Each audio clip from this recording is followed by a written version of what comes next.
Drugs.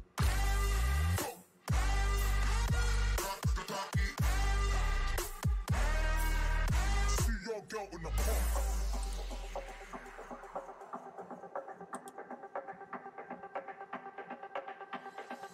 System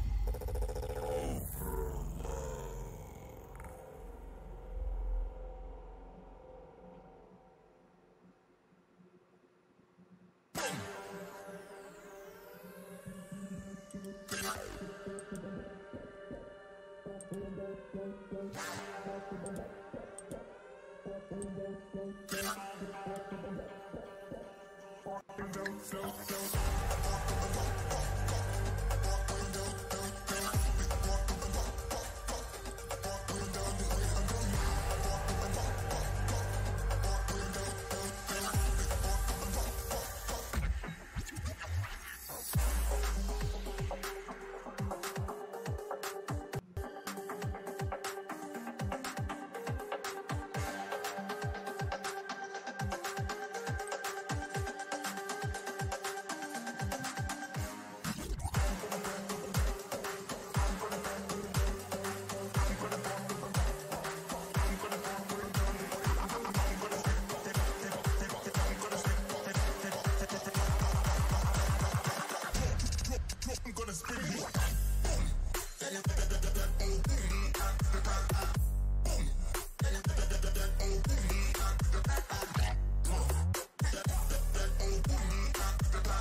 This is Sean O'Malley, and you're watching Full-Time MMA. Don't be a bagel-biting, bagel-bitch boy, bagel-bitch back.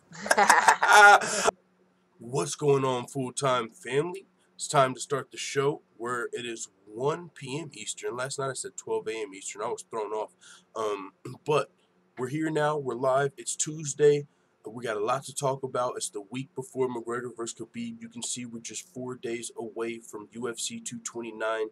That's insane. You can see, yeah, we got a nice new little light in the building right above us. So, what's going on, Full-Time family? I'm pretty sure my boy Stamina MC was the first one in here. Salute to Stamina MC. He said, London calling. We got Dennis Espinoza in the building. What's going on, good sir? Leon Dubison as well. PK Boxing and MMA. Salute to you, brother. We also have Arpit in the building. We are live. So what's going on, Full-Time family? Usually we start the show off with the song. We'll probably do it in the middle of the show. We'll probably do it. Actually, no, there's one we have to. You know what? That's how we got to start the show. It's McGregor versus Khabib. Make sure if you haven't yet, you check out UFC Yankovic. Man, we have to at least start the show off with McGregor versus Khabib. And then we'll probably end with like Dustin Poirier versus Nate Diaz. But yeah, man, we got to start the show off with McGregor versus Khabib because it's UFC 229, guys. It's UFC 229. Let's go. They call me Conor McGregor, there's no one better. I'm a fuck Khabib up, then go rematch for money Mayweather. If this dog shit Dagestani thinks he can stand with me, I'll damage him and leave him panicking. Let Russia know I am the king. I don't like you, won't even pretend to try to. I've waited this long to fight you. You shouldn't have fucked with my crew. You ambush Artem Lobov in the hotel lobby, so we went and called gang. Now I'm coked up off of Molly, now I'm coming to the stage. So I think that you should probably stay the fuck up out my way. Somebody get me a dolly. Yo, 4 days. 4 days to UFC 229. Khabib smash. Smash like chicken. Conor tap like chicken. Yo, Conor McGregor, what the fuck is wrong with you? Come here, let me smash you like chicken, just let me humble you. You take all these drugs, but you won't take home a W. If we fight in UFC or if we fight with guns and crews. No, let me stop it, you don't want me to take it there. If you want, you can take a bear, send location, and I'll be there. What is going on, Full-Time family? Let's motherfucking go. What a way to start the show, because we got a whole lot of McGregor versus Khabib news. Let's motherfucking go. PK Boxing and MMA in the building. Salute to you, good sir. What's going on, everybody? Arpit says, I heard the Kayla say to no. No, Kayla didn't say anything to me. She's got a team. I haven't talked to Kayla. I just reached out, like, you know, if you go to her Twitter, it'll say for interviews or media contact. Kayla's assistant or whatever. I contacted their assistant and they politely declined. Wasn't rude or nothing, you know, but it's also a time where they're probably not wanting to do interviews. They don't have a fight lined up, you know, aside from the bigger ones. But also her manager Ali Abdelaziz, you know, has that whole shit going on, and you know, so she probably doesn't want to interview with people that she's not familiar with. And she's also a 2-time Olympic gold medalist, so I completely understood it. I didn't expect to get an interview with Kayla Harrison. I was just shooting for the moon, you know, seeing if she'd fuck around and say yes. Because I know, well, you know what I'm saying? The more wins she gets, the harder it's going to be. So I figured I'd try early, but it wasn't nothing crazy, though. I didn't expect it. Knock Khabib out in the space, Conor. Yo, speaking of, both of these guys have had some pretty interesting injuries ahead of this fight. Now, Conor McGregor, I saw at the press conference, but no one made a big deal out of it. And honestly, by the time the press conference was over, I was so fucking entertained and I forgot about it. But there was a point where Conor McGregor waved his hand, and you saw on the bottom of his hand this little... It looks like a hole, right? Like a fucking bee sting, a huge ass bee sting or something damn near, right? But so somebody asked what it was, you know, because this is leading up to the biggest fight of his life. You're gonna fucking need that. That's actually on Conor McGregor's left hand. That's one of his most dangerous weapons, and this left middle finger looks to be a little busted up right here.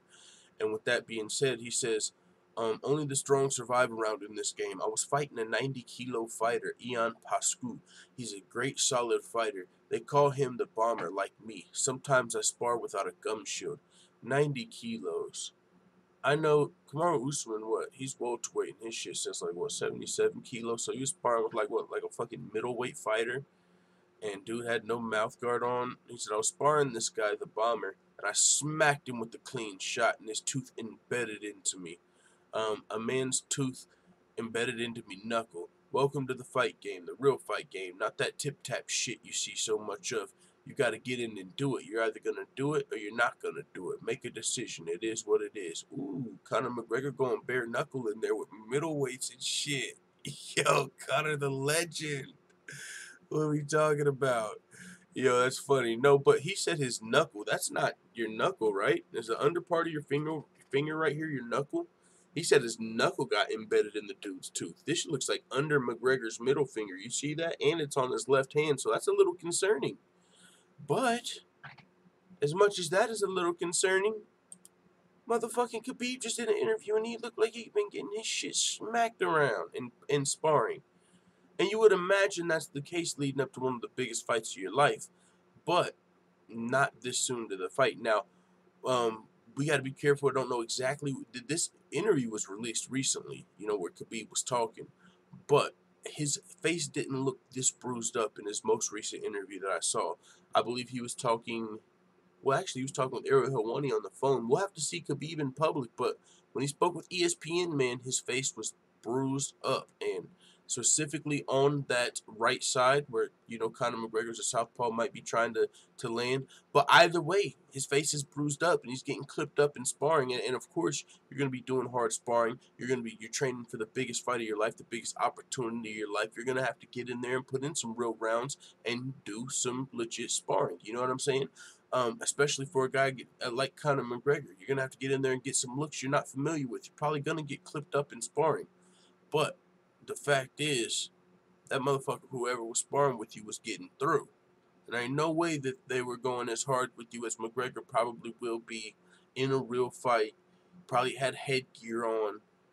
You know what I'm saying? Still getting clipped up in sparring. And Khabib's face is looking bruised right there. So, but Ariel Helwani asked him about it, and he said, pretty much don't worry about it. You're going to see a lot of things that make you question about this fight. You know, it might be an injury here. He said, just be ready. You know, but he said, don't worry about me. I'm ready. I'm good. My weight's good. You know, don't worry about those bruises that you saw. I mean, I'm a little worried. But both ways. Both ways. I'm like, McGregor's left hand looked busted up at the press conference, and Khabib's face looks busted up here in this interview. So that's just coming into this fight. Okay, Marion moving to 145. Then I see, just for the fight. Okay, we got chat going off. Stamina MC says, what the, did not see that coming, if even true. What's your source, Arpit? What's going, whoa, Arpit got the breaking news? Let's check this out. Megan versus Marion in the making, says Arpit Singh. Okay, at 145? Or is Megan going to 130? Let me check that out. Megan Anderson, Marion Renault. I'll pull that up, because, yeah, that's news to me as well. I haven't seen anything about that. Let me look, just look Megan Anderson. Maybe it's on Twitter or something, one of their, because I'm not seeing any articles about that right now. So maybe Arpit is, yeah, where'd you get that from? Arpit, I'm not seeing that anywhere, dog. Maybe you got it from like one of their Twitters or something. I'm not exactly sure, but yeah, I'm not seeing that headline. Dennis, I heard Marion in the making. So yeah, I haven't saw that. It's not official, says Dennis. Okay. Oh, he said I just heard it on Twitter. Okay, I mean, hey, so yeah, that would be interesting. Marion moving up to 145 this late in her career. You know what I'm saying? I mean, maybe she don't want to cut the weight. It's a winnable fight if you're fighting Megan Anderson, but where do you go from there? You know? But yeah, we'll see what happens. I'm worried about Khabib's receding hairline, says Jorge 1. I wonder if he ever got a lineup and shit. He needs to shake that shit up a little bit. No, but Khabib, I'm not worried about his hairline. I'm worried about that getting busted up in sparring, man, because I know you got to, right? You got to get in there and you got to get ready for this fight, but it doesn't seem like he was able to really figure out his sparring partner. You know, he wasn't really able to. Maybe he was being aggressive or something, but usually people don't look this banged up coming into their fights. But like I said, it's the biggest fight of Khabib's life. And hopefully this should all be healed up. But it's not a good sign against McGregor. That's all I'm saying. That's what I'm pointing out. But like I said, if you want to put any stock to Khabib's little busted up face, you got to look at Conor McGregor's busted up left hand. That's his main weapon. And you know what I'm saying? It's not if it was his right hand, I would be less concerned. That's McGregor's left hand. It looks busted up. So we'll see what happens. We will see what happens. Wow, is this Khabib's face, says Arpit? Yeah, man. This was in an interview that dropped recently with ESPN. We haven't really been seeing Khabib on camera a lot. The first UFC Embedded episode just dropped. I'll have to check that out. Jorge One says, AKA has a reputation for training too hard to the point of injury. Yeah, they haven't had the same injuries as of lately, but they do train real hard over there, and that's definitely been the case. The greatest Daniel Cormier says Khabib is putting in serious work. I think that might be what it is, but I want to know who he's sparring with. Who's going to give him the same looks as Conor McGregor? You know what I'm saying? I wonder who he's sparring with that's fucking him up. Like, I don't know. This is interesting, though, coming into this fight with Conor McGregor, because I'm telling you right now, Conor McGregor, you can't let Conor McGregor hit you half of these times. Khabib was getting clipped up, dog. I mean, this is multiple hits, like multiple sides. This ain't just like one black eye. Like, he was getting clipped the fuck up somewhere in sparring. Whew, you cannot play that game with Conor McGregor. But this could be a good thing. Maybe he's like, yo, I got clipped up in sparring. I'm not standing with McGregor. I'm taking him straight down. I'm listening to my coaches. I'm listening to my father. I'm getting him the fuck out of there. I'm not playing with my food. I'm not dragging him out, punishing him. I'm about to win this fight. I'm not letting this happen from McGregor.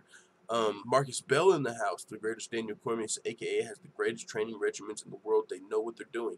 I do think they know what they're doing as well, man. But they just had that rap in the past, you know, for guys getting injured a lot. But like I said, hasn't been happening as much, and Javier Mendez even spoke on that recently. So, infamous MMA in the building. Royal Payne says Khabib has never come in a fight looking this beat up from training that I can recall. That's true, but to be fair, he's never had a fight of this magnitude. But I mean, even he was gonna be fighting Tony Ferguson, Max Holloway. They're still dangerous fighters. He wasn't looking this beat up, you know. So yeah, I haven't seen this. This is not common. Not common. He getting beat by his girl at home, says Chris Crooks. Wouldn't that be crazy? Khabib a victim of domestic violence and shit? No, dog. That's pretty funny. But yeah, man, we got more McGregor news and some Khabib news coming up. Conor McGregor's open to fighting Ferguson and Pettis if Nurmagomedov pulls out of UFC 229. This is all coming from this UFC or the Mac Life interview with Conor McGregor. You guys know it's like it's funny. Conor McGregor's got so much power, right? Like I don't even know what the UFC can do about it, but it's funny. Like, his media crew allegedly or supposedly lets him in the back door of the Mac Life.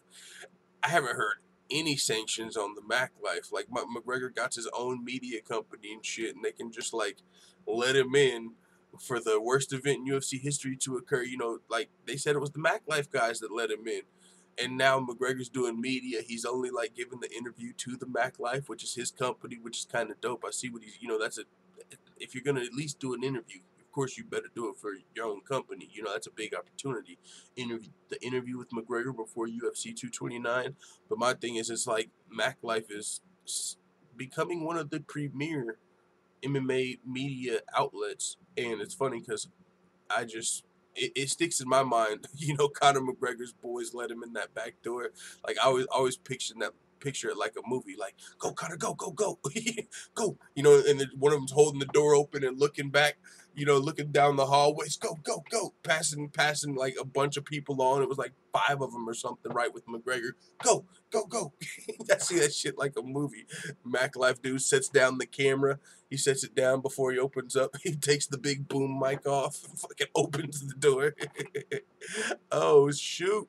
$2 in the super chat from the greatest Daniel Cormier said DC is the greatest of all time. All that's missing is a hashtag natty goat. Thank you very much for the $2 in the super chat, greatest Daniel Cormier. Arpit Singh says, who do you think they're gonna have as a backup? If you're talking about this fight, Tony Ferguson. Jet flying, son of a gun. And I'm having a hard time holding these alligators down. Woo! Khabib needs to start shooting for takedowns early. He doesn't have anything to threaten Conor in the striking department. Uses strikes to set takedowns. Going to get Khabib KO'd. Coming from PK Boxing and MMA, the gold color says, I'm not interested at all in druggy snitch Jones. We got a little bit of Jones news, man. Jon Jones just can't get right. Can't get right. And now he's on social media going at the natty goats. He's in a social media triple threat match and shit with Daniel Cormier and GSP.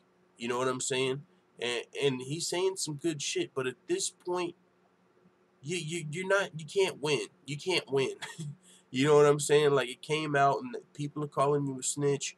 Daniel Cormier's blasting it out there now. Like, USADA doubled down on it. You know, so you can't win. You already failed multiple tests. Now you got this. Like, if you go at it with GSP, if you go at it with Daniel Cormier, it's a losing battle. He said a couple good points. Like, oh, he said something about GSP campaigning for GOAT. I don't know if that's what GSP was doing. He was speaking about, you know, guys who have failed multiple tests, and it seemed like Jon Jones specifically, but so was Anderson Silva. But he was saying those guys should be excluded from the GOAT conversation. They failed their drug test. That's an honest conversation. So we'll talk about that in a little bit later, though. Jon Jones versus GSP. Arpit says Jon Jones gonna smash Kobe one day. Those guys used to be roommates, man. That seems like fucking, I don't know, just where they're both at right now, Jon Jones and Kobe Covington. That seems like a fucking, I don't know, those dudes. I don't know what to say about both of them, but I'll just say as far as character is concerned, where they're both at right now, where you look at Jon Jones, right, people are looking at him as a multiple failed drug test, cocaine addict, now a snitch. Kobe Covington, this asshole douchebag. Some people, and I'm not saying I agree with all of this, but now asshole douchebag, yeah, I get that, but racist people look at Kobe Covington as a racist. I don't agree with that, but you know, they just both are looking like huge pieces of shit right now. Both Jon Jones and Kobe Covington are looking like huge pieces of shit right now. And they used to be roommates. Can you imagine, like, that whole dorm? Like, that had to be fucking sweaty. I don't know. That was a weird ass. That would be a weird ass dorm. You know what I'm saying? Because they're both, it seems, pieces of shit now. Were they way better back then? I don't know. And it's funny because Kobe Covington talked about how they used to, like, get in fights and shit with other people at the dorms. I don't know. Rubs me the wrong way where they're both at right now. The fact that they were both in one dorm, they were probably causing a lot of fucking problems. That's what I could see. But hey, it is what it is, man. Greatest Daniel Cormier says GSP was spot on about PEDs, though. I agree. Man, whenever GSP retires, he needs to go work for USADA. This motherfucker is a PED expert. You know? He knows more about PEDs than probably the people that take them motherfuckers, and he don't take them. You know what I'm saying? Like, he knows how to beat USADA. He knows what the fucking effects are. He trains with dudes that are on peak shit. But, you know, GSP is clean, but I'm just saying he needs to work for USADA. He can do a good job of busting the sport because he knows how to beat the system. So you hire him, let him fucking intern for Jeff Nowinski for about a year and a half. You know what I'm saying? Jeff Nowinski, I am not impressed. You know what I'm saying?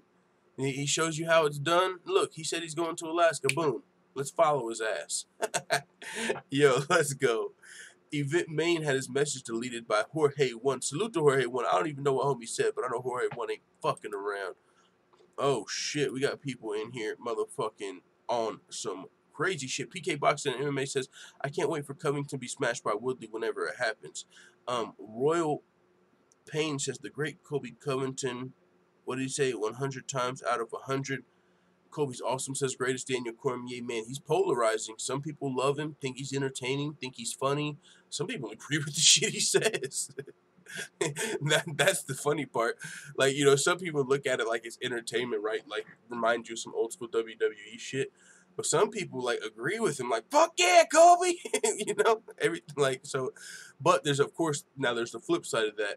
Everybody that fucking hates Kobe Covington as well. So it is what it is. Looking forward to his return, but now we got Tyron Woodley injured. So, but this news here though, Conor McGregor open to fighting Ferguson and Pettis if Khabib pulls out of UFC 229. This news is good, but we kind of knew this about McGregor, right? He's fought Chad Mendes on short notice. It wasn't 24 hours notice, but either way, he fought Chad Mendes, short notice replacement opponent. Completely different style matchup. Went from taking on one of the best fighters and strikers in the featherweight division to switching to one of the best wrestlers in the featherweight division, Chad Mendes. So McGregor has shown willingness in that moment to take fights on short notice. He's talked about stepping in and fighting Frankie Edgar on short notice. He's talked about stepping in and fighting RDA on short notice. Max Holloway, like, he's been ready to go a few times. Like, yo, let me at him. You know, they had to hold him back, though. No, chill. We ain't got enough time to promote the fight. And but he said here, you know, he said originally, if you just looking at Pettis and Ferguson, I probably wouldn't want to fight those guys. Yeah, I don't get excited to fight those guys. But I'm excited to fight right now. So if Khabib pulls out, one of the motherfuckers can get it in this instance. I'll probably fight him. But here's what he said. I've already been mapping out what I want to do next. I know Pettis and Ferguson is in the co-main originally about a month or two ago when the fight got announced for the co-main. I was like, man, if Khabib bottles this fight like he's bottled many fights before, if he bottles this one, I don't think, you know, fuck those other two. No disrespect to those other two. I don't think I give a fuck about those other two to step in and fight. I think I probably would have just disappeared back under the shadows and got that man Nurmagomedov somewhere else outside of here. So, but he said, now that I'm here, I'm back and I'm close. If he didn't show up, I think I would take a fight against either of those. I'm already mapping out what's happening in my head. I know Dustin Poirier and Nate Diaz are competing. I know 170-pound belt has also just been defended. I know Tyron Woodley, the current welterweight champion, is itching for that one, like they all fucking are. I know George St-Pierre is test cutting to 155. I know everyone is around looking for it. I'm here. Let's see what happens next. Motherfucking options. Anybody, McGregor's got all the options, wherever he wants to go next. And honestly, whenever you have all of these options, that's when you start going with the highest reward, maybe lowest risk, right? You know what I'm saying? When you got all these options, that's when Ferguson and Pettis, you know, yeah, I'll fight him if I'm training for a fight and I just need an opponent. Yeah, I'll fight him then. But if I can choose from going for a third belt, the winner of Diaz and Poirier, fucking, you know, GSP, those are fights that get you excited, and those are the type of options McGregor has. And any one of them would jump to fight Conor McGregor. They can all say, I'm not in it for the money. It's a legacy thing. You're going to fight McGregor regardless. Even if McGregor lost this fight to Khabib, like, and this is just my opinion, I think this would be the case. If McGregor lost this fight to Khabib, he would still be a fucking huge star, right? He wouldn't have the title, though. I think you've said, you know what, GSP, I still want to come up and fight your ass. You know, I think GSP would still take the fight. Maybe it would be at 165. Wherever it would be, I think GSP would still take that fight just like anybody else. Same with Khabib. You know, he's a guy that's really in it more for legacy, not money. I don't think they're in it just for money, but this is life-changing shit right here when you fight Conor McGregor. Just being real. So, Conor McGregor down to take that short notice switch if Khabib can't make it to the fight. And that's not if he misses weight. That's if he gets injured. Because if Khabib misses weight, I think Conor still fights him. Kind of like Woodley with Till. Yeah, if he misses weight, I'm still fighting him. I'm not switching opponents. This is personal. It's not about a pound allowance. This isn't about, oh, he's 2 pounds over me. Conor said if this fight didn't happen, I'd probably go find his ass somewhere on the streets. And there ain't no weight cutting in the streets. He ain't gonna find where Khabib's location is and then go cut 20 pounds before he approaches him. It's on site, no matter what your weight is. So you think Conor wouldn't fight Khabib if he comes in 2 pounds heavy? You're fucking crazy. Only way Conor's out of this fight, or Khabib doesn't get this fight, is if he gets injured. But one thing that people don't talk about, and I think it's fair because Khabib hasn't missed weight in a while or been injured in his last couple of fights, but has a champion ever missed weight? I don't know. I mean, now we kind of start to wonder about that. Not even just with Khabib. Shoot. Max Holloway. Some people speculate maybe he's had some weight cutting issues in the past. He is a big boy. But has a champion ever missed weight? Daniel Cormier, but he got that off. 206.5 champion. Other than that, Mick Tapout says greatest Daniel Cormier. The Pagan Life says Jorge McGregor was in the gym working. That's why he was breathing so hard. He was putting in work. Cam Murphy says hey forward. He was probably training Jorge once this week in 336. Pagan Life says, can't wait for McGregor to KO Khabib. Weezen 336 says, I hope he's not getting too comfortable and secure in his position. I got a huge challenge this Saturday. Yo, I'm telling you right now, I don't think I would bet on this fight. I don't think I am. I don't think I would. I don't know. I just don't think I would. Like, I'm so close. I feel like you can't predict this fight reasonably, not at these odds. Because if it was just even, I would probably, like, you know what I'm saying, go with Khabib. But the fact that he's, like, a little bit of a favorite, I don't know if I would put money there. I don't know. Because it seems like good value. Conor McGregor's always counted out. He's one of the best fighters Khabib's ever fought, and that's facts. So to be an underdog, that seems like, I don't know. That's another topic for another day. I know you guys really ain't here for the fucking bet and talk, but I've just been thinking about that, man. Like, I don't know who wins this fight. I don't know. So we got 4 days to figure it out, though. With that being said, tomorrow is Wednesday. Tomorrow's going to be the greatest Conor McGregor versus Khabib debate on fucking YouTube. No holds barred, no fucking rules. Get your popcorn. People's feelings are probably going to get hurt tomorrow. I mean, people are coming with their A games. We're doing a Google Hangout. If you want to join, you'll just have to send me an email and we'll get you an invite. It's going down tomorrow. Same time as today, but we'll probably even start an hour earlier because we're going to need it. And with that being said, it's nothing personal, guys. It's just going to be a good debate, so don't get your feelings hurt, you know, because I know I already know 2 people that are going to be going at it, I believe. My boy, No Filter MMA and Infamous MMA. No Filter's got Khabib, and I think Infamous got Conor, and they was going at it just on a small little panel, and they're both ready for that. So tomorrow, we're going to be doing an ultimate debate, man. I got to set that up after work tonight.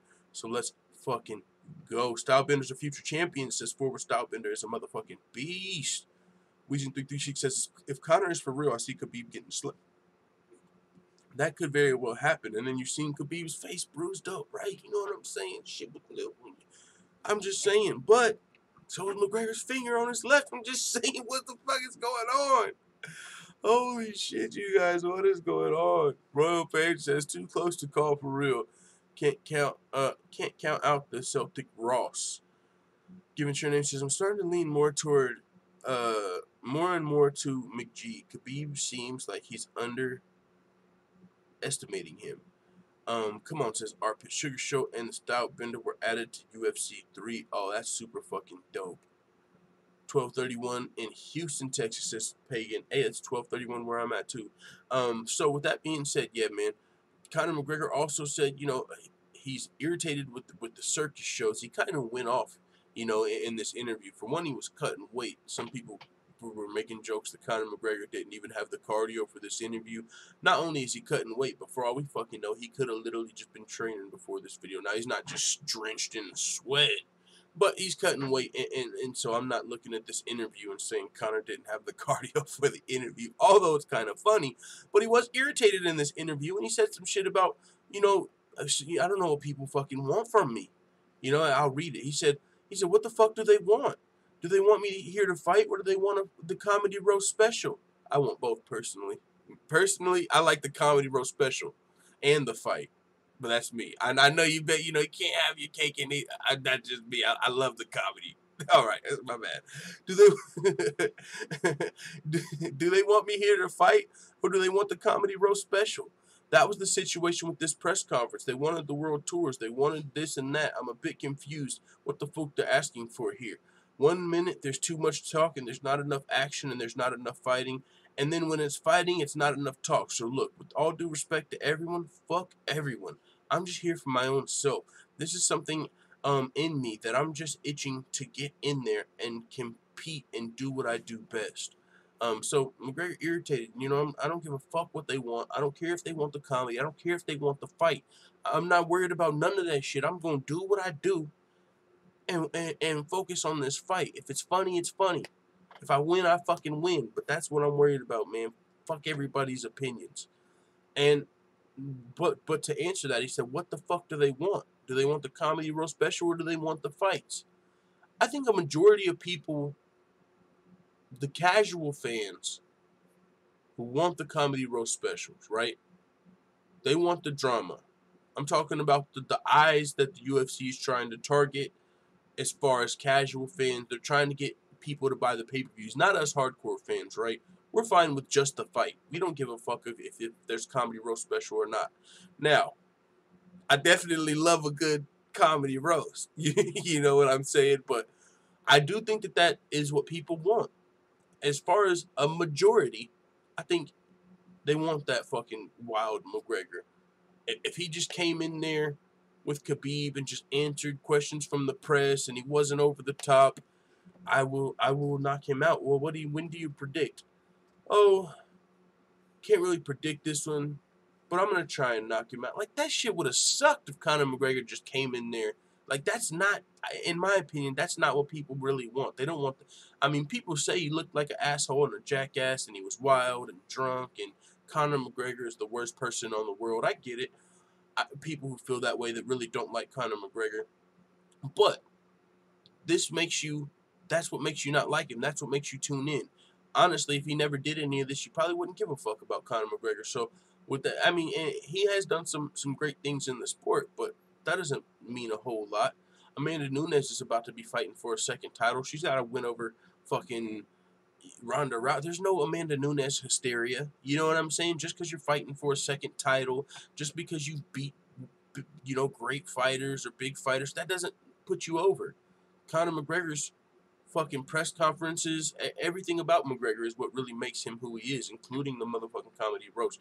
Dennis, you should be in Khabib's team, says Arpit Singh. Dark Renaissance sense for real now. Come on. Greatest Daniel Cormier says Islam Makhachev may be a future champion too. Speaking of, I just heard today or yesterday after I got off work, Maribek Taisumov got his US visa. So that's awesome for Maribek Taisumov, who's on now like a 6-fight winning streak, beating really tough fighters. Couldn't get his visa though, so he fought in Moscow, which he was finally able to. But before that, he was supposed to fight at UFC 223, I believe, and had visa issues, so lost that fight opportunity. But now he's got that. So Maribek Taisumov, I'm looking forward to what he can do now. Full-time, get Megan interview. I know you can. Yeah, I'm not dying for you know what I'm saying. I'm not dying for a Megan interview. But I would interview her if she was trying, like if she was like on a media tour or something where she was trying to get interviews and shit, I would put my name in the hat. But I'm not gonna be like, "What's up, big fan? Can I get an interview?" Raw dog, you don't style. MMA buds, yo, Israel A. Yadong in the building. He says Khabib would smash McTap out with raw dog, you don't style. That's fucking funny. Connor is fucking scared, says Corey McVeely. Boo to her, says Chris Crooks. Like he'd give a fuck, says Cam Murphy. Salute Cam Murphy. So yeah, and then of course he named, other potential fights. We talked about that a little before.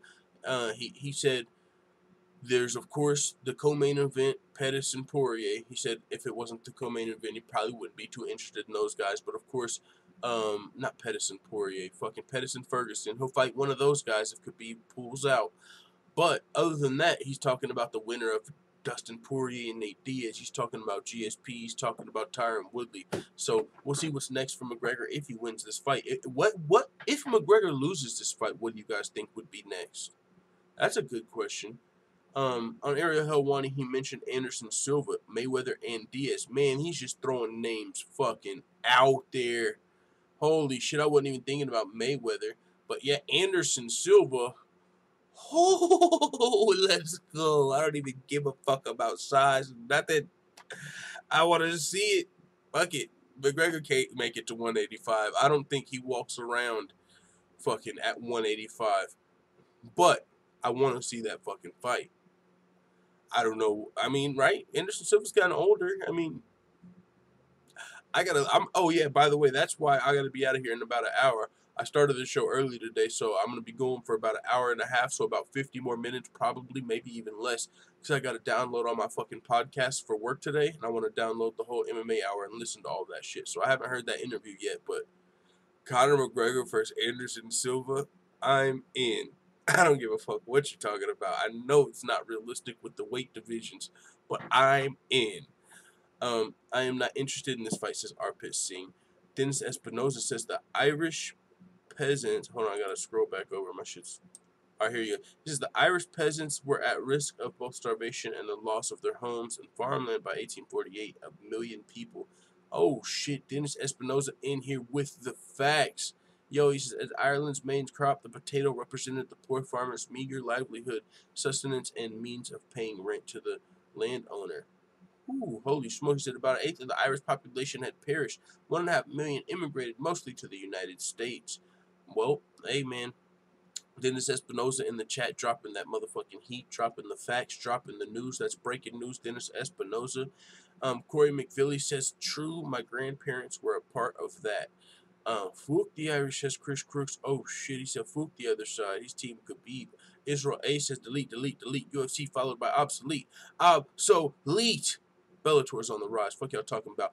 Forward in the building says Khabib wins a controversial decision. I could believe a rematch is possible. Tony versus Nate for an interim #1 contender. POS if they win. Weezing336 says, I dig the look Conor is rocking. Yeah, man. He's taking it back. Conor McGregor, I mean, he's looking at... A lot of people are looking at Conor and they're saying he's looking scared, and I'm not seeing that. I don't know. I don't know. I'm not seeing Conor McGregor looking scared, but some people are like, oh, he looks scared. He's fucking nervous to death. I'm not seeing that. Q theme tune. I know I need Dennis Espinosa's fucking breaking music over here, but I'm not gonna lie, I'm a little worried about the copyright on that. I know, you know, Coach uses it and stuff, so I'm probably good, but sometimes, man, I don't know who owns that sound, and sometimes they'll come back for you. You know, and if you have it in more than 3 videos, then they're going to copy strike you at the exact same time, and boom, there's your channel. So I'm careful with that, but definitely salute to Dennis Espinosa, breaking news, Dennis Espinosa. But speaking of music, I know I should have some background music going on in here. I can barely hear it, but it's on now. But yeah, so Conor McGregor, definitely irritated. If you didn't see his Mac Life interview, it's a must watch. I mean, all of these interviews leading up to this fight are must watches.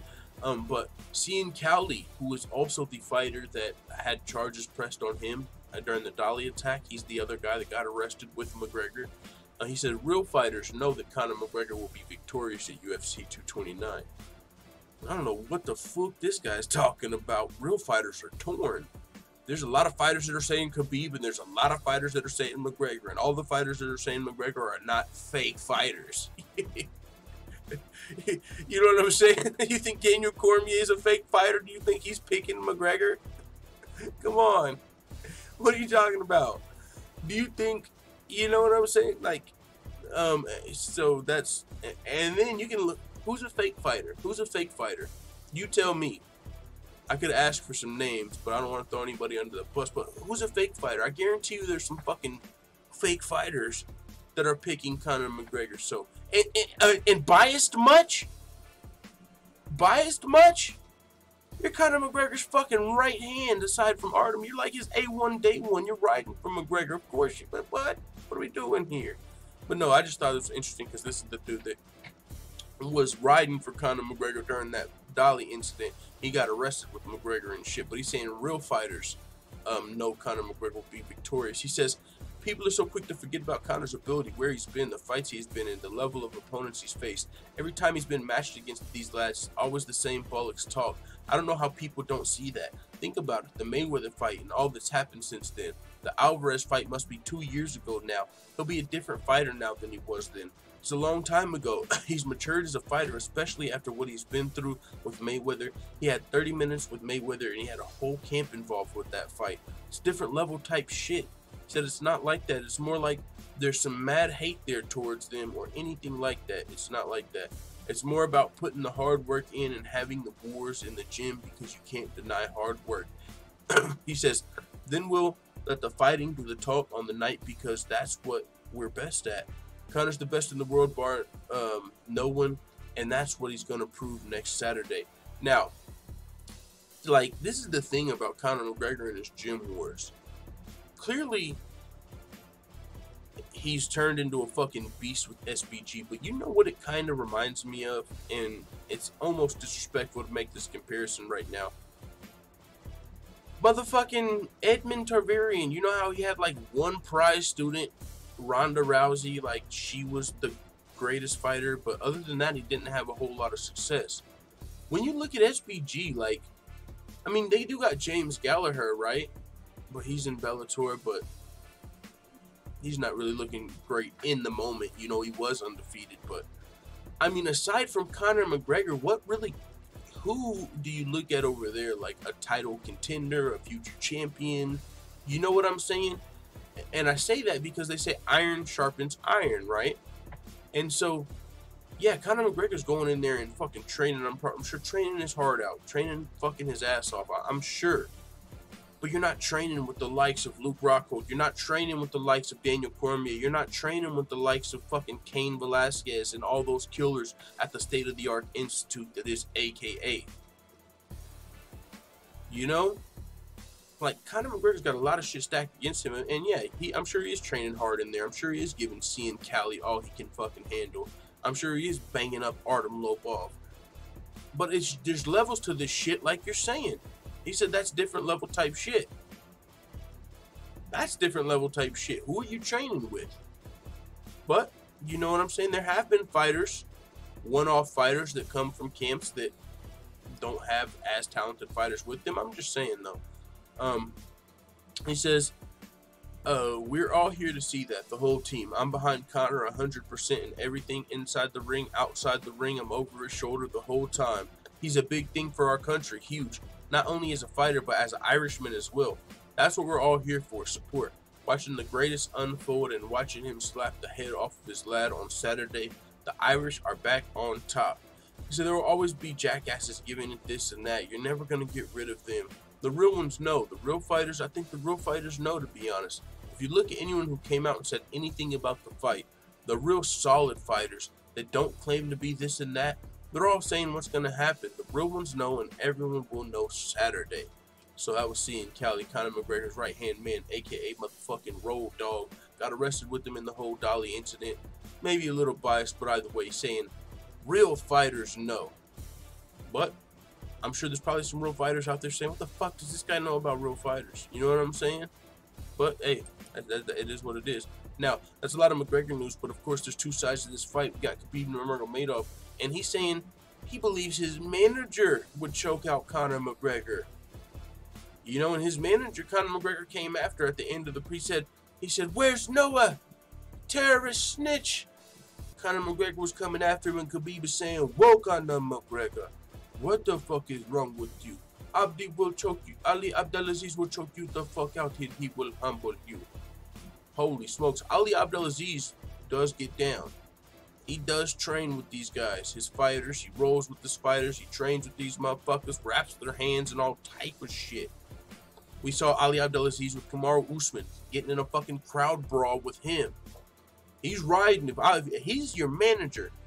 This motherfucker is half manager, half bodyguard and shit. You know, you point out a lot of the things that are wrong with Ali Abdelaziz, which are getting brought to the light by, you know, reporters like Mike Russell and a guy like, his name is Kareem Sidam, I believe. He was on Luke Thomas's show. You know, people are pointing out a lot of potential character flaws with Ali Abdelaziz. They're pointing out this Noah thing. You know, they're doing the research. They're digging into it. I believe Mike Russell even had Noah is going to be on like a podcast with him. And this shit's kind of crazy, you guys, honestly. Let's break it down a little bit, talk about it a little bit, but this is the shit you really don't talk about when you don't know the details, because it's really not too much of your business. But since we're all in this UFC 229 McGregor vs. Khabib fight, we're all interested in this. So if you want the scoop, if you want if you want the actual inside details, you know, just look into the people that are looking into it, like Mike Russell. I think he's doing like a whole docu-series on this thing. I'm gonna be watching it. I'm not gonna be like reporting it back to you guys, because I'm not a expert in this shit, but I'm gonna be watching his work. He seems like he's knows what he's talking about. But this is the thing, right? Okay, so at the press conference, we heard the terrorist snitch remarks, and then he said, well, how's Noah? And so everyone's like, who the fuck is Noah? You know what I'm saying? And come to find out, it's one of Ali Abdelaziz's children, and allegedly, like, he owes child support on that situation, and that's what Mike Russell's reporting, that he spoke with Noah himself. He's saying he's got a direct line to Noah, like he's talking to Noah, and Noah's confirming that with him.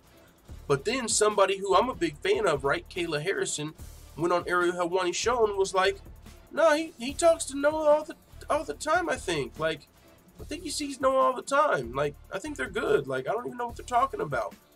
And then they were like, actually, that's not the case. So, but that's her manager, right? She's not going to go on there, and if she don't know the details, she's hoping for the best. She doesn't know all these fucking details. She hasn't been doing investigative, you know, she's not an investigative reporter digging into the life of Ali Abdelaziz. She's a fighter that's getting managed, and a lot of these fighters, Ali Abdelaziz is a great manager. He might not be a great man to some people, but he's a goddamn great manager. He gets his fighters title fights, more title fights. Cejudo got another title fight. I mean, Kamaru Usman's on the way up. He's in the top 3 now. He's got a lot of the top clients, and he gets some really good deals, contracts, title fights. Ali Abdelaziz he's almost a fucking miracle worker when it comes to UFC MMA fighter management. I'm sure he's got guys in Bellator too. But people are like, oh yeah, but he doesn't pay child support and shit. And I don't even get that, right? Ali Abdelaziz is not starving. Like, I don't understand why he would really just have not, you know, paid this off right by now, have this over his head, because now people are starting to look into this and they're saying, hold on, how is Ali licensed to be a manager? Because in order to be licensed to be a manager, you can't owe child support. And they're pulling up the document that says, sign here, that says you don't owe child support. And so they're like, wait, how did he get so it's turning into a big fucking Ali Abdelaziz shithole. And I'm like, I'm broke as fuck, so I don't know what it's like to have 10,000 or 50,000 bucks, but I think that's around how much. Well, I think it was 50,000 the number, but there was a report or allegedly a rumor that came out that they said he offered his son like 10,000 bucks to call it even. But my thing is, you got UFC champion fighters, high level guys that have been making money. I just would assume Ali would want to get that shit knocked off eventually, pay that shit eventually. And maybe Ali don't have 50,000 to pay back that shit, but that seems like it's about to be a huge headache. And then now, people are bringing up the whole, you know, the terrorist snitch thing. That came from a book where they were talking about how Ali got recruited pretty much when he was sitting in jail. They picked him up. He became like an informant for the feds, and ultimately became a double agent. And it's like, whoa, what the fuck is going on with this whole Ali situation, guys? I just thought he was one of the best managers in the game. I didn't know all of this shit. Conor McGregor definitely did his research. But with that being said, all that being said, not only is he a great manager as far as what he provides for his fighters, but he also, like I said, plays part-time bodyguard, and he's down to get in there in the trenches with his fighters. If there's some fucking racist dude at a PFL crowd talking shit on Kamaru Usman or something, you know, if you guys remember that situation?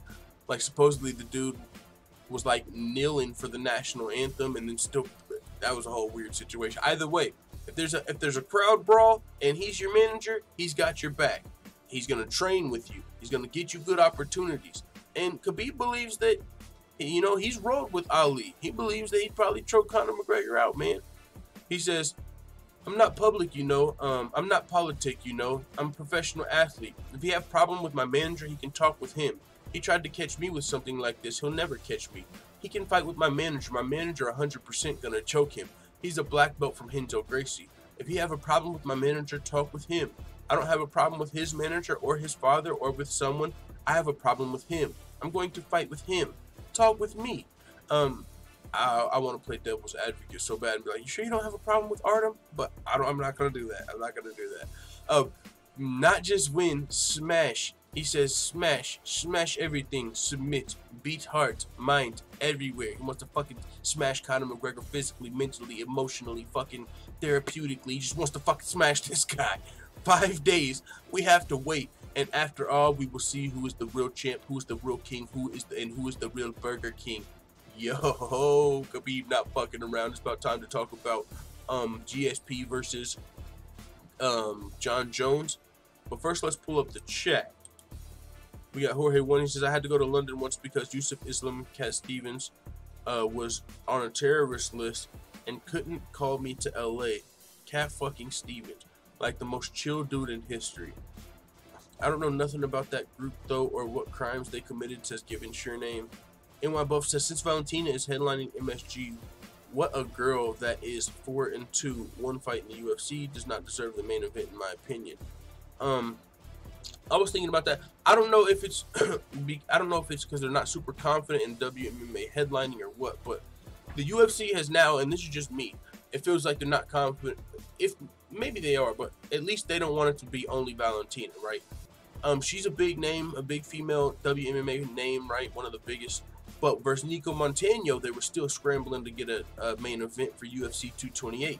They had Nico and Valentina, and they were still like, yeah, but we have to get a main event. We have to get a main event. So that's why they were rushed to book Tyron Woodley versus Darren Till. And so I was like, well, we already got a title fight. Worst case scenario, can't we just have Nico versus Valentina? But they had to get a main event. And so it kind of maybe showed they weren't confident in her headlining there. And then now you got Valentina versus Joanna at UFC 231, and they're still adding a headline. And this fight's bigger than the Nico fight. And now they're still getting a headliner. So it doesn't seem like Nico Montano is probably selling a whole lot of pay-per-views. She's a big name, but I just don't think she's selling all those pay-per-views right now. Maybe she'll get bigger, you know what I'm saying? She's no Ronda Rousey right now quite yet, though. With that being said, there's 22 thumbs up, 41 people watching, and the show's been going on for about an hour. Full-time family. Normally, I don't get on y'all's ass like this, but that don't make a whole lot of sense. I know you're finished biting your bagels by now. Do your boy a favor. When you're finished biting your bagels, don't be a baby back bagel biting bitch boy. Hit the thumbs up button. It would be much appreciated. Now let's get into Jon Jones versus GSP. Holy smokes.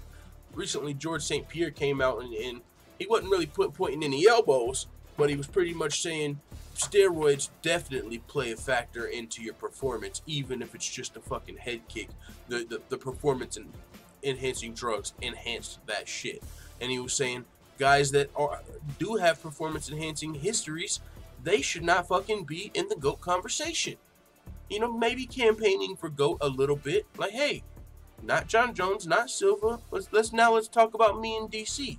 Let's talk about, you know, DJ. But yeah, maybe GSP is campaigning a little bit. He's back. He's talking about fighting. He's not super active. He's playing the stock market. Maybe he is campaigning. But either way, if you're Jon Jones firing back at GSP, firing back at Daniel Cormier, you don't got a whole lot of room to fire back. You know, you're not in a good spot right now. So with that being said, Jon Jones did fire back. He ain't holding back. He don't care how many people are about to call him a junkie, steroid, snitch, cokehead. He don't care how many people are about to say that. But he says it sucks when you have to hear someone you've always shown respect to. He said it sucks to have to hear someone you've always shown respect to sit and talk foolishness. But that's the nature of the game these days. Saying steroids change more than physical performance makes you more creative and more hungry. Do you know how crazy that sounds? I guess brain damage is real out here. He's just saying PED metabolites through a kick? Come on, man. It's called training and identifying a weakness. So much, in fact, I told him to his face it was coming and then landed it. That's called execution. How about rather than campaigning for the GOAT status, you get in there and dominate your next fight? I've had nothing but respect for you over these years. Don't change that now. You're better than this. So, with that being said, Jon Jones firing back at GSP. And I you know what I'm saying? He does make I do like what he said about GSP campaigning for GOAT. It does come across a little bit like that.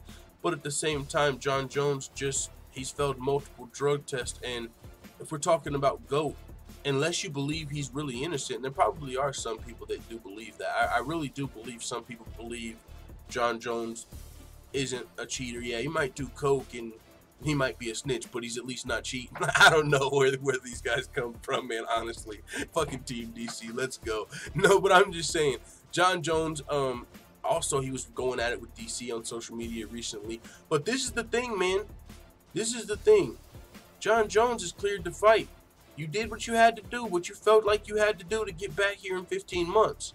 But now Madison Square Garden, you're from New York, needs a headliner, and I'm hearing Jon Jones is talking about pay-per-view points or what's stalling him from fighting Gustafsson. I don't know. I know that's a tough fight for Jon Jones, Alexander Gustafsson. It was the first time, and that was before USADA. And oh, by the way, if Jon Jones comes back and looks like he did against OSP against Gustafsson, that's a very winnable fight for Alexander Gustafsson. So Jon Jones is like, nah, I want pay-per-view points. I want a bunch of pay-per-view points to fight Gustafsson.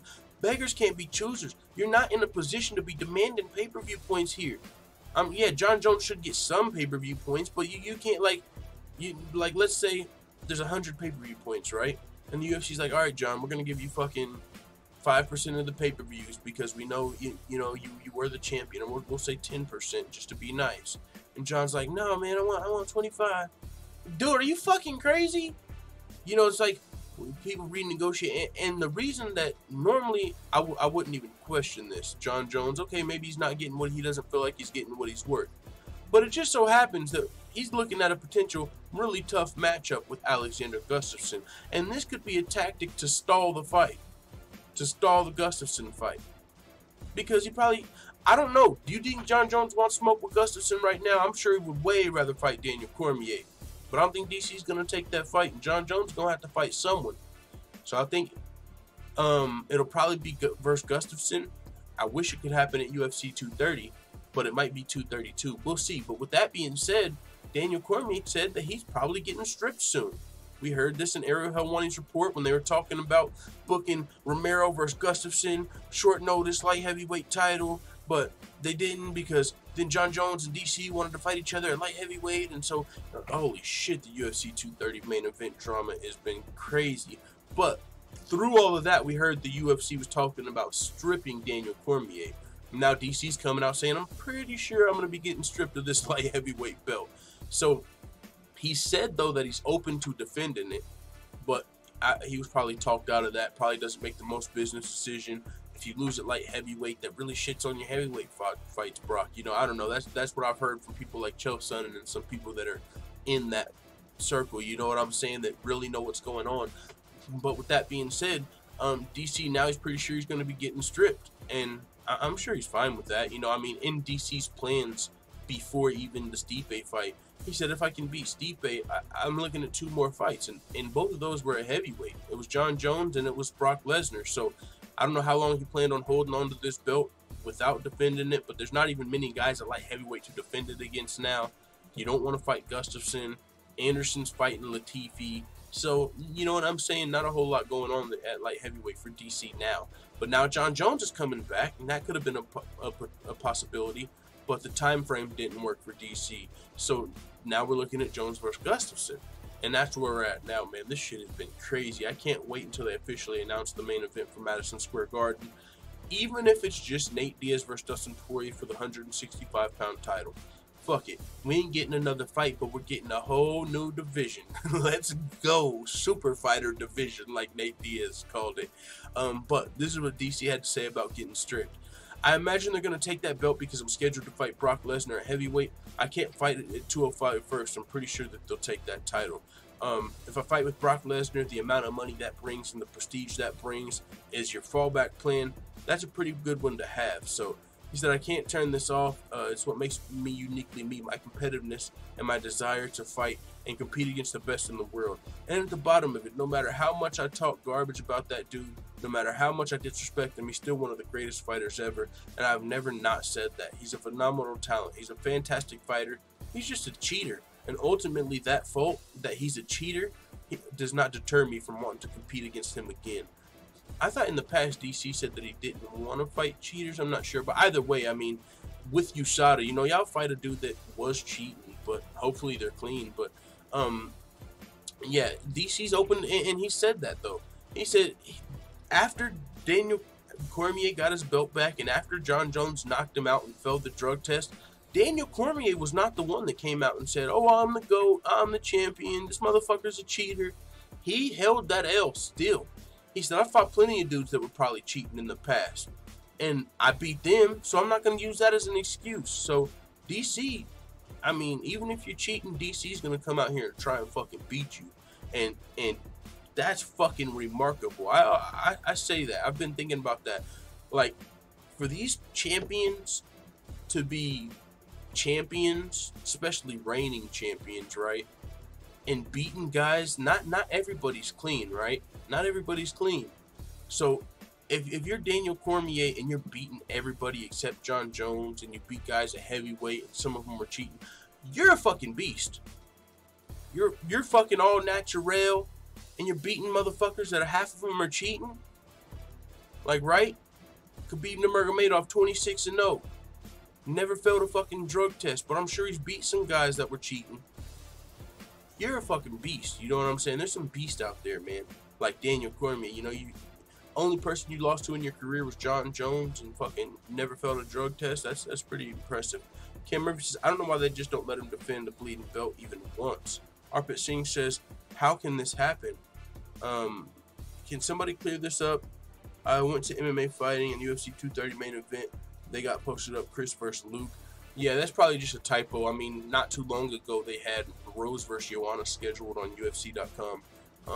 You know, the third fight. So sometimes it's typos and shit like that. But yeah, that's definitely not the main event. That wouldn't even be the main event over Poirier and Diaz. You know, even if it wasn't a title fight, I don't believe. But with that being said, Forward says, is that an official announcement? Wait, what an official announcement? Forward says, live on the JRE podcast, they hinted at 230 main event being Jones versus Cain Velasquez. Oh, wow. That would be interesting. That would be fucking out of left field. Cain Velasquez gonna come in with the fucking steel chair. He's been training in a lot of WWE lately. Haven't heard much about him being in a camp, but that would be huge. That would be a big fucking fight. It wouldn't be for a title though. Wouldn't be for a title. It would still fit the bill. But at the same time, they're hinting at it. I have to hear it. I'll have to hear the fashion that they were hinting at it. But it seems unlikely, just like, what? You know, it's kind of a curveball out of left field. But hey, if it happens, I'll fucking watch it. It would be probably the best fight for Jon Jones at heavyweight, not against Daniel Cormier. That's a fight people have wanted to see for a long time. I mean, he's able to beat the light heavyweight, aka champion Daniel Cormier, huge rivalry, but can he kind of beat his big brother, heavyweight brother in a sense, Cain Velasquez? I mean, that would be a fucking amazing fight. But yeah, I don't know if that's gonna be the case. Valentina versus Eubanks for vacant title main event. What? That's gotta be. What? Are you guys kidding me? I want to see Eubanks in there too. Hold on, are you guys kidding? Somebody tell me if that's not actual news. Why the fuck would they make Diaz Poirier a headline? I love V-Chef, but she ain't headline material yet. No one gives a hint of a fuck about Sarge Eubanks. What? Is that official, guys? Sarge Eubanks in? Dude get on Twitter, says Stamina MC. Oh, I'm going to the Twitter. I'm going to the Twitter. If this is true, yo, coach is going in. You know that too. He was just talking about this fight. And I was saying this before, man. Joanna's got about as much of a chance, and it just feels like that. You want to give Joanna more respect. But it really feels like she's got about as much of a chance to beat Valentina as Nico or as Sarge. Because when you look at the stand-up, you say Valentina's got her beat. When you look at the clinch, you say Valentina's got her beat. When you look at the grappling, you say Valentina's got her beat. And so, yeah, Joanna's got more of a legacy, and you can say she's a better fighter than Nico and Sarge. We get it. But that doesn't mean you can beat Valentina. But this would be crazy if she's out of this fight. Oh, shit. Literally, everyone listen. What is going on with this UFC 230 main event bullshit someone's saying? What's going on, guys? What's going fucking on Twitter, guys? I have a feeling there's some shit going on right now that I don't know about, and we need to react to this shit live. Let me pull up the chat. Let me just scroll all the way down. I'm going down. I'm hearing a bunch of that's bullshit. I'm hearing what's happening. Is that an official announcement? What? How can this happen? That absolutely shit on my entire day. Are you guys talking about the Valentina versus Eubanks? Why in the fuck would they not make Diaz Poirier headline? Are you saying Valentina versus Eubanks like Madison Square Garden headliner? That would be crazy. GSP made dude get on Twitter, understand Joanna. Bro, where's the fucking super news? Alright, guys. Someone saying that's not fake news, way up there. Go to Brett Okamoto, he says. Alright, let's go to Brett Okamoto's Twitter. Brett Okamoto Twitter.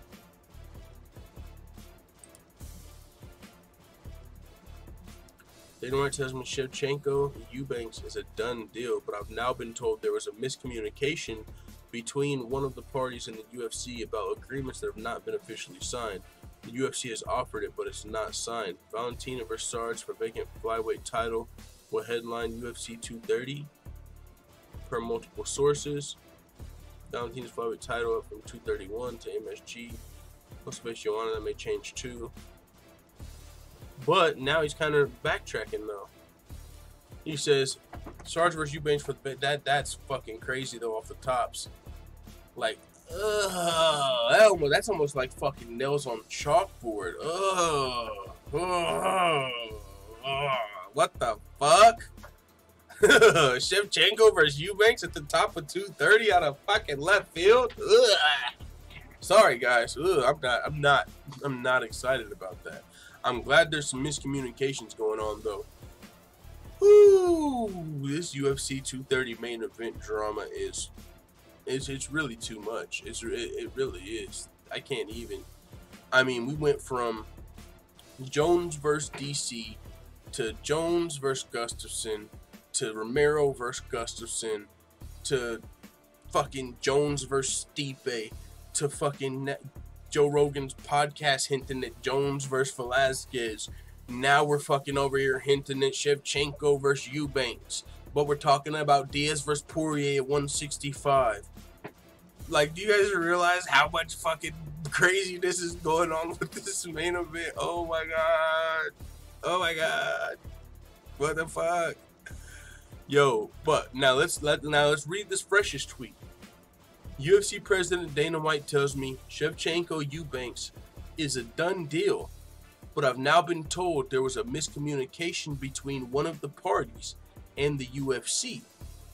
Bout agreements have not yet been officially signed. The UFC has offered, but it's not signed. It's not signed. It's not signed, guys. It's not fucking signed. Sam Nusi says, do not want. You can't make people wait for a 230 headliner this long and then give them V-Shev versus Sarge. In the eyes of MMA fans, it's Val versus another nobody. Backlash for days.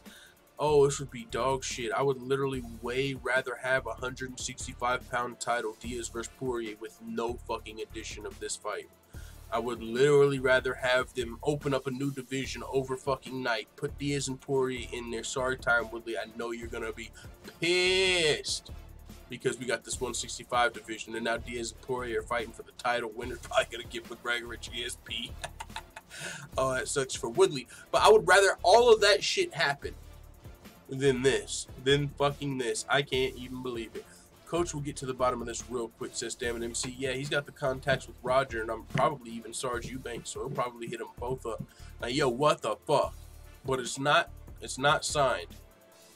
Holy shit, man. There's so many people whose... I'm not going to say their credibility, right? Because it's just what's going on. There's a whole lot of moving parts. But there's just been so many rumors and hints. Like, you guys remember originally Joe Rogan on the broadcast of UFC 228 sounded like he knew what the fucking deal was. Go back to how the fuck was that possible? No way you knew. You know what I'm saying? I'm curious about that. Like, I haven't listened to like every single Joe Rogan podcast since then, but I would like to know what he thought then, right? Like, Joe Rogan, like, what did you think it was originally? You know, because he was like, I know something you guys don't know. UFC 230 main event. Like, he knew it.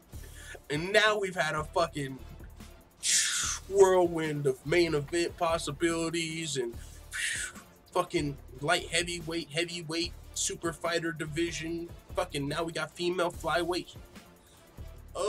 Nails on chalkboard. Fucking Shevchenko versus Eubanks. I'm fine with the fight, but please don't give me it for a main event of Madison Square Garden over Diaz Poirier. Please don't do that. Holy flying flipping flapjacks, dude. Fuck that fight, says Jorge 1. It's not signed, guys. It's not signed. Israel A says, told y'all the UFC will fade away and classify itself as obsolete because Bellator is in the zone. Bellator's on the rise, dog. Bellator, it's looking more and more like they will eventually surpass the UFC. It's hard to say that. The UFC is way deeper, but I don't know what's going on. It's almost like, not sabotage, that's not the right word, but the people at the helm don't seem to know or have a plan, really, in my opinion, for the UFC in the future. I mean, it seems like we're going to have new divisions, but a lot of this shit going on, a lot of the fighters that are leaving, a lot of the shit that Bellator's doing right Yo, Israel A. Mystic Israel A. You dog. Leon Dubson says, I think whatever he knew was changed now somehow. Yeah, that's what I think. I think Joe Rogan knew something and it was changed. But I want to know what he originally thought. You know what I'm saying? Like, I want to know the original plan. Like, okay, so this is what I thought it was. I originally thought it was going to be fucking Jones and fucking Romero. But then, and then we go into the whirlwind of everything we're at now, right? Like, and then they started talking about Jones versus fucking Gustafsson, and then they started talking about Romero versus Gustafsson, and then they started talking about fucking Diaz versus Poirier for the 165 title, and then out of fucking nowhere, now we're sitting here looking at Shevchenko versus Eubanks. Who the fuck is that girl? Eubanks. Like, you remember? You watched The Ultimate Fighter, remember? She won the show, but she missed weight, so she didn't fight. Oh, you didn't watch that season? Oh, you never heard of Sarge Eubanks. Oh, well, yeah, she's going to be fighting Shevchenko in the main event of Madison Square Garden. I know we had our mind on 2,000 bigger fights. We were fucking had our hopes up, but yeah. Fucking hold your breath. Shevchenko versus Eubanks is going down. Like, come on. Bellator. I'm repping Bellator. A Someday says, I don't understand how they knew in advance about UFC 230, but still fuck it up. Yeah, it honestly, it doesn't make a lot of sense, but hey, we're not trying to make sense. We're trying to get a fucking main event. We got a mad scramble going on. Let's see. Dennis Gilcrease says, Coker plays less games than White, period, point blank.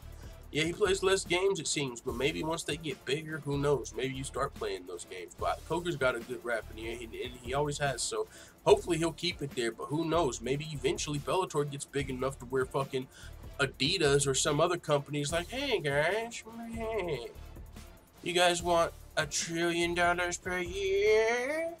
You know what I'm saying? Like, maybe somebody, a big brand is like, you guys need to convince your sponsors that, or your fighters that sponsors aren't good for them, and we'll give you guys like a fucking $1 billion a year to fucking sponsor everything. I don't know. I'm just saying, like, in the future that could come. I would hope not, you know, because Bellator seems like they're on the right track. Eubanks versus Shevchenko, says Ivan Hernandez. It's got to be a joke, says Forward. I mean, Brett Okamoto, he's usually pretty credible, but you know what I'm saying? It seems like everybody's throwing out some bullshit a little bit. Not bullshit, but I'm just saying, like, everybody's got an idea of what the main event could be, but it's still a mad scramble. It's still a fucking mad scramble. And now, you know what I'm saying? 12 minutes after he reported that, though, he said it's not offered. It's been offered, but it's not signed. So it's a done deal, but it's not signed. And so what does that mean? Does that mean Joanna's injured or something? Maybe Joanna just didn't want to fight on such short notice? Yeah, I don't even know. As 125, Joanna probably could have made the weight. I don't know. Maybe she wants the full camp.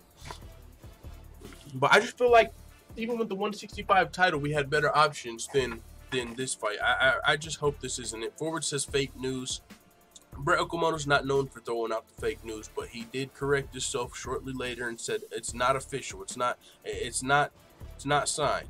So everybody was shitting their pants for about 12 minutes because, you know, Brett, that's like Ariel Helwani reporting something because he's pretty credible.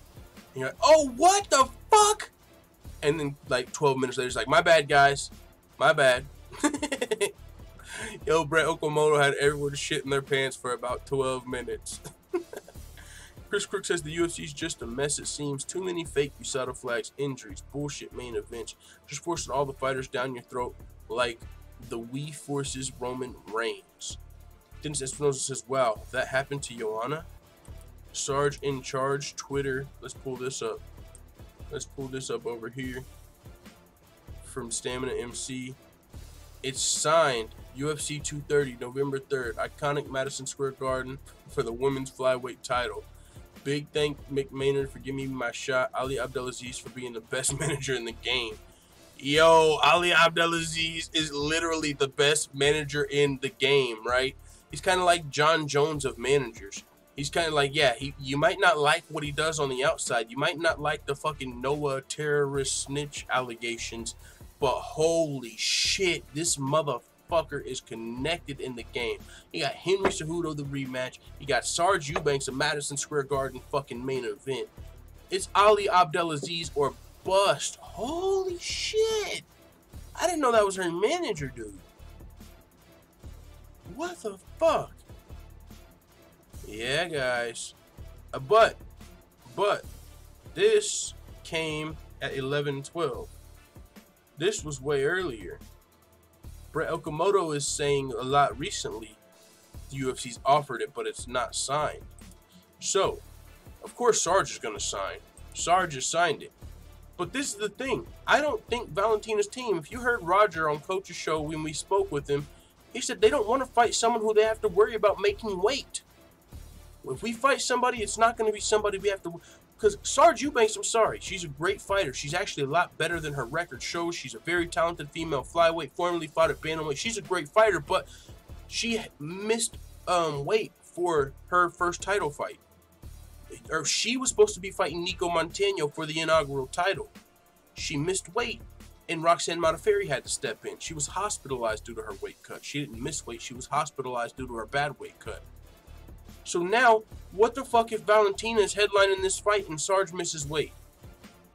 Just like Nico. What if Sarge Eubanks stops sweating and gets hospitalized? This is a fucking terrible idea. This is a fucking terrible fucking ideal, terrible call, terrible fucking matchmaking, terrible main event for fucking Madison Square Garden. I like the fight. Give me this shit on fucking Fox Sports 1. Give me it on Calgary.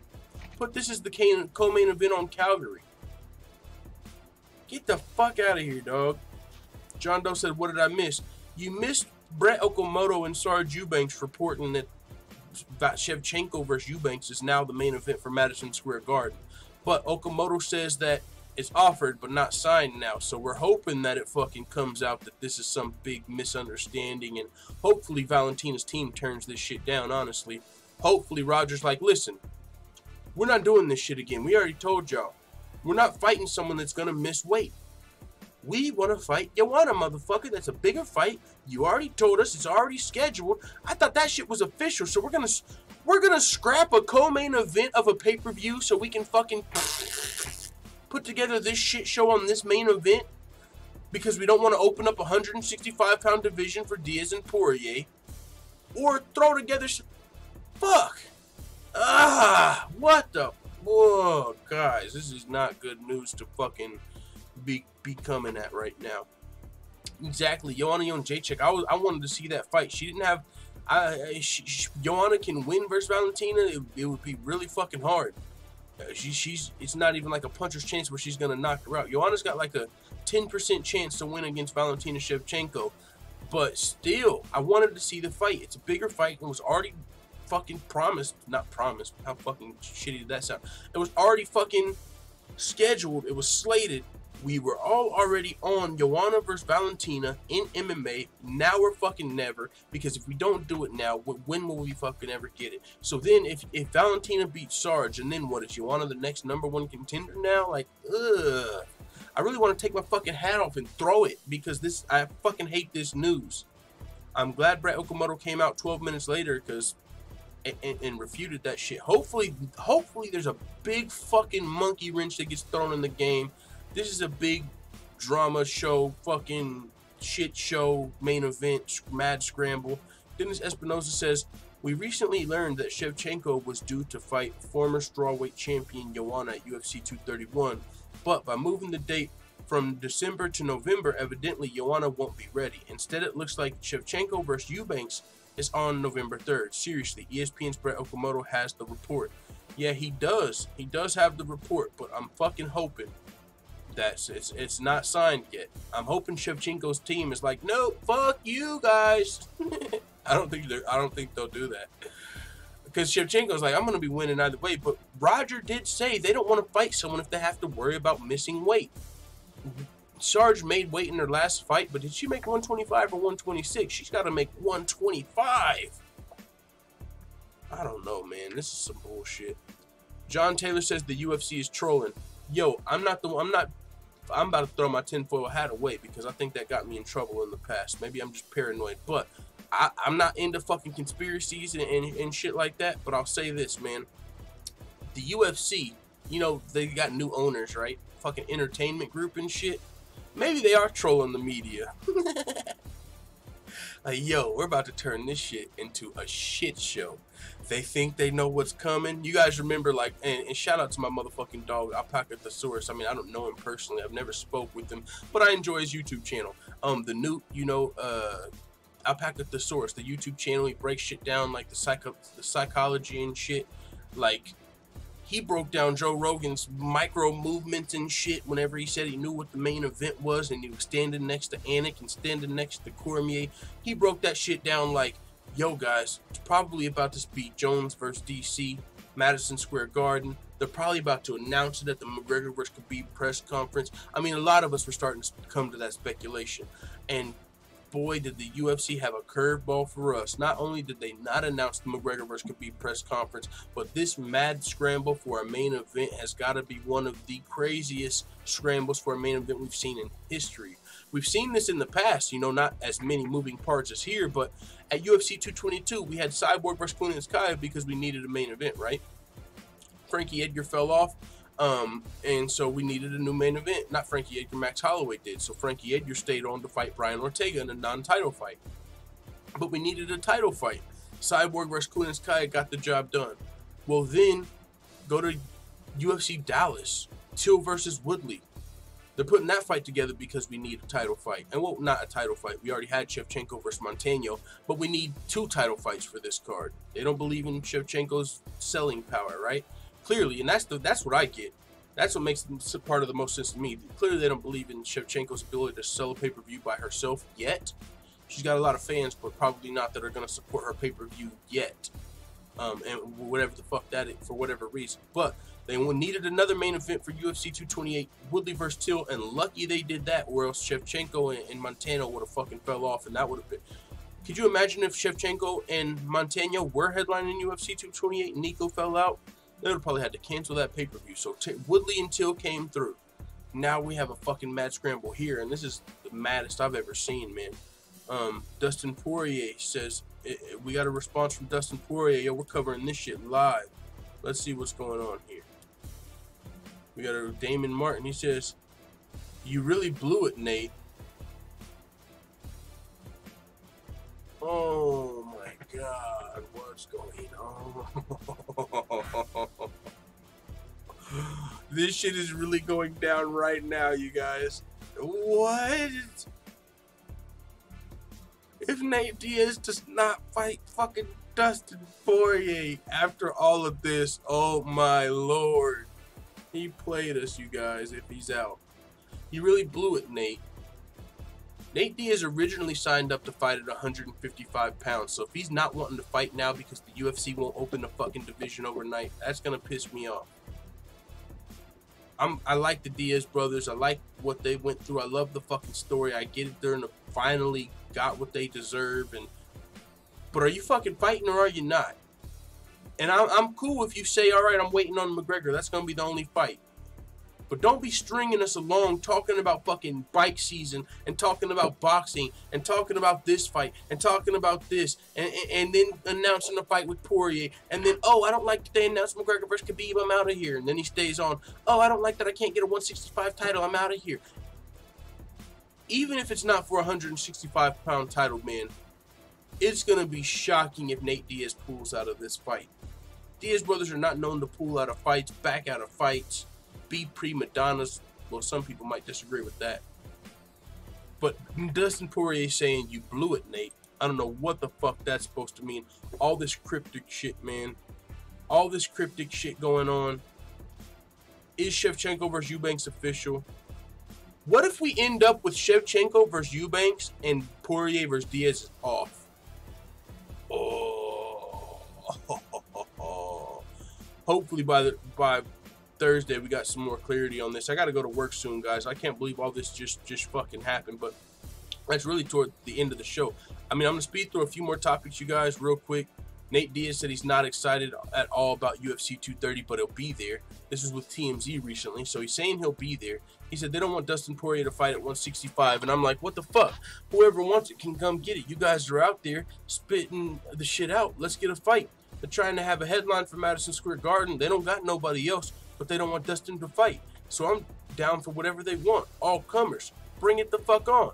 So Diaz is saying he's down for all comers and shit like that. So, hey, if they fight at 155, I just hope they stay on the card. If for any reason Nate Diaz pulls out of this fight, I'm gonna fucking have my panties in a bunch. Max Holloway versus Brian Ortega official for UFC 231. There's some good news. We might be losing Shevchenko versus Joanna. We don't know. Shevchenko versus Joanna. We have to fucking stay tuned. But Holloway versus Ortega is official. That's a great fight. Holloway coming off of a somewhat scary injury, concussion scare, fucking seizure scare. We don't know what the fuck it was. It never came out. All of those kind of got denied. They said it wasn't a concussion. They said it wasn't sparring too hard. You know, they said it wasn't the weight cut. It wasn't a fucking seizure. Like, so then what was it? What was it? Max Holloway was slurring his words and shit. So there was a lot of speculation as to his injury, but we 100% don't know what's going on with Max Holloway. But he was cleared to fight, and so now it's official. He's going to be taking on Brian Ortega at 231. Ortega's dangerous. He can knock you out. He can submit you. He's got the clutch gene. He's fucking... He's very dangerous, man. He's the top contender right now. So he can very well win that fight. But Max Holloway, blessed. If he's 100%, I think it's a winnable fight for him. And then also Jimmy Manuwa versus Thiago Santos heading to UFC 231, as well as Anders versus Theodorou. Anders and Manuwa just headlined UFC Sao Paulo against each other. I'm sorry. Anders and Santos just headlined against each other. It was supposed to be Manuwa versus Santos. Manuwa got injured, so now that fight's coming back. Both of these guys are going to be going to UFC 231. More dope fights. So you got Holloway, Ortega, you got Manuwa, Santos, and Anders versus Theodorou. So with that being said, let's get back into this whole fucking Sarge Eubanks, Valentina Shevchenko madness before we get out of here. Because I think somebody said, I think it was my boy Stamina. Yeah, he had Damon Martin's Twitter in here as well. So let's see what Damon Martin's saying. No offense, but I don't even know who Sarge Eubanks is, and I'm the commentator for the UFC, Joe Rogan just said on this podcast. That's what I'm saying. There's people out there that don't, like, how is that a main event for Madison Square Garden?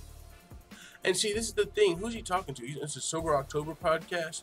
Joe Rogan just said he don't even know who Sarge Eubanks is. You know what I'm saying? And a lot of people don't know who Sarge is. So you're telling us that might be the main... And this is the same podcast where somebody, I believe, just said that they speculated Jon Jones versus Cain Velasquez. So I think there might be a little bit of some shit going on. You know what I'm saying? I don't know what the word is. I think there's some people trying to throw us off. You know, I don't know. I just think there's some people trying to throw us off. I don't know if it's fucking, you know, like maybe Joe Rogan. I don't want to say he got in trouble. I don't think Joe Rogan can get in trouble. But, you know, maybe the fact that he hinted that he knew who the main event was. Now he's coming out. Maybe it's Jon Jones versus fucking Velasquez. Oh, and there was another one. Chael Sonnen came out. Maybe it's Covington versus Nick Diaz. Like, you know what I'm saying? People are coming out here and fucking throwing, like, that's one we haven't even talked about. Chael Sonnen said 100% speculation. Covington versus Nick Diaz. That could main event Madison Square Garden. Like, people are just throwing shit in the game, dog. That's what's happening. People are throwing shit out there. We don't know what it's going to be. They're just, pretty much, we ain't going to know until we know. We're strapped with your seatbelts, along for the ride. We don't know what the fuck this main event is. We might have all thought we knew. We thought we knew Jones was coming back. Even before he got the 15-month suspension, we were optimistic. Oh, Jon Jones should be headlining Madison Square Garden. He's from New York, but he's suspended. And then he gets a 15-month suspension, and we're like, perfect time for Madison Square Garden. And now we're at fucking Sarge Eubanks Shevchenko. You guys, Jon Jones is from New York. He's cleared to fight. And we're at Shevchenko versus Eubanks.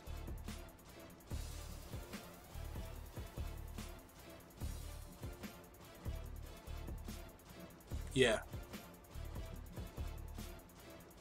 I'm not into this shit. I'm not into this. I'd rather see fucking Jon Jones versus Shevchenko. I'm just kidding. Jon Jones, he's got to quit stalling because that's what's holding up the Jon Jones fight. But you know what, you guys? We're going to end this show on this whole fucking UFC 230 Mad Scramble. We're going to end the show with this whole fucking UFC 230 Mad Scramble debacle. We don't know what it's going to be. It seemed like it was going to be Shevchenko versus Eubanks just a second ago, and now we're not sure. There's been speculations of... We can go through all the fights one last time. All right, guys, we're going to go through this before we end the show. So I want to give a salute to the chat. After this, I'll probably play the Nate Diaz versus Dustin Poirier rap. But with that being said, let's go through all of this one last time, just for those that haven't been fucking keeping track. Originally, we thought maybe Jones versus DC. Then it started looking like, okay, maybe not, but at least maybe Jones versus Gustafsson. And then it started looking like, okay, maybe not at all. Maybe not Jones. Maybe Gustafsson versus Romero. And then like, you know what? Maybe fuck all that. Maybe Diaz versus Poirier for 165 title. And they said, you know what? Maybe fuck all that. We're hearing speculations of, you know, from Chelsea. Maybe Nick Diaz versus Colby Covington. And then now we're listening to the Joe Rogan podcast. Maybe it's Jon Jones versus Cain Velasquez. And we're still listening, and we're like, nope, guys, actually, out of all that, it's Shevchenko versus Eubanks. Oh, what? Oh, no. Oh, out of all that shit, no. There was talks of Jones versus Stipe. You lost count yet? Have we said Diaz versus Poirier for 165? I think we have. All right. All right, you guys get the fucking point. UFC, if we end up with Shevchenko, Eubanks after all of this, I'm repping Bellator, like my boy Trobuster says. Bellator. I'm repping Bellator. So we're about to shut the show down for today. Tomorrow's going to be the Ultimate McGregor versus Khabib press conference. After work today, I'll probably have some news for you guys on the UFC 230 main event in video form. We got to talk about that. And the stream tomorrow is going to be more about McGregor versus Khabib. So we're going to be doing a fucking litty-ass debate. It's going to be fucking litty-bagitty. It's going to be going down, no holds barred, fucking cuss words and all that. Rated M for motherfucking mature. So, don't bring your kids to the debate because people's feelings might get hurt. And maybe I'm overselling this a little bit. But it's going to be epic. Make sure you tune into tomorrow's live show. We do this every weekday. Appreciate everyone for coming in today. If you haven't yet, do me a favor, hit the thumbs up button. It would be much appreciated. Share the video. That's how the channel is going to grow. If you're interested in helping the channel grow, just share the motherfucking video. Check the links in the description. We got the full-time MMA Dojo full fight breakdowns. Your boy's coming up on the betting advice. We're about to get into that real hard. So fuck with your boy. Fuck with the full-time family, man. It's the end of the show. We're going to end it with some UFC Yankovic. We got some tunes. I think there's two tunes in particular to end this show. And I think we're going to go with Nate Diaz, Dustin Poirier, UFC 230 remix, Tupac Hit 'Em Up. And of course, we'll probably end it with Scott Coker versus Dana White, Bellator. I'm repping Bellator. So with that being said, I'm going to get to work, you guys. Hope you guys enjoyed the show. And with that being said, let the full-time family know what you think in the comments.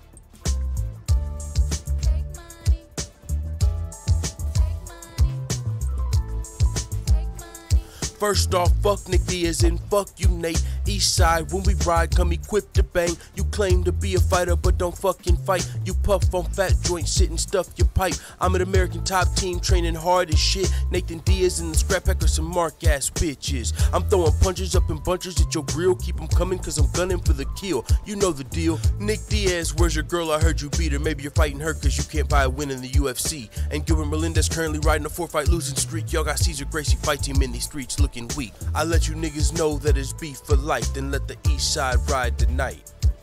Scrap Pack murdered on wax deceased. Fuck with me and get your ass beat. Grab your Glocks when you see the diamond. Call your squad when you see the diamond. When I rock you, bitch, I'm coming for the finish. UFC 230, Nate Diaz gon' get it. Nigga, I hit him up. Hey.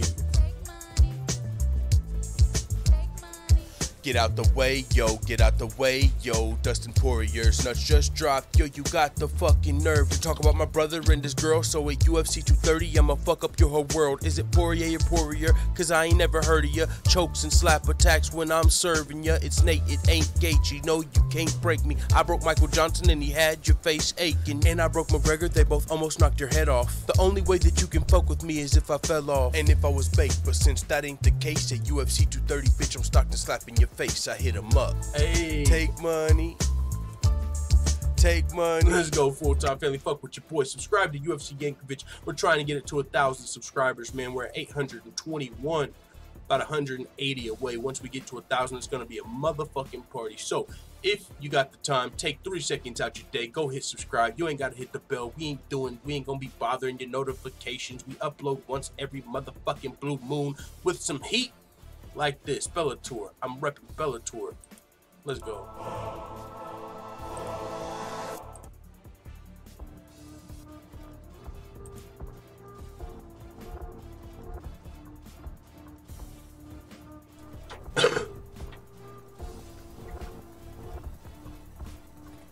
Bellator, I'm reppin' Bellator, Bellator, Bellator, I'm reppin' Bellator, Bellator, Bellator, I'm reppin' Bellator, Bellator, Bellator, I'm reppin' Bellator. Look, Dana White, you found a fight. You said some shit that I ain't like about Bellator, so now it's time to back it up. Now grab the mic. You slap the fighters with the Reebok heel and treat them like some fools. I ask the fighters how the people feel, so people think I'm cool. Yeah, Scott Coker, baby, you ain't fucking with us. I'm like a stockbroker, baby, and I'm running it up. Go get your pot holders, baby, I'm like the oven to touch. And you can get Conor or Tony, Dana, my Chandler, fucking him up. Whoa, whoa there, Scott. Whoa, what the fuck? Maybe when you smoke your pot, you shouldn't smoke so much. Because I know that you're high. Michael Chandler would die against Conor or Tony. Homie, so don't even try. Now, should I keep it with you, or should I get on your roster?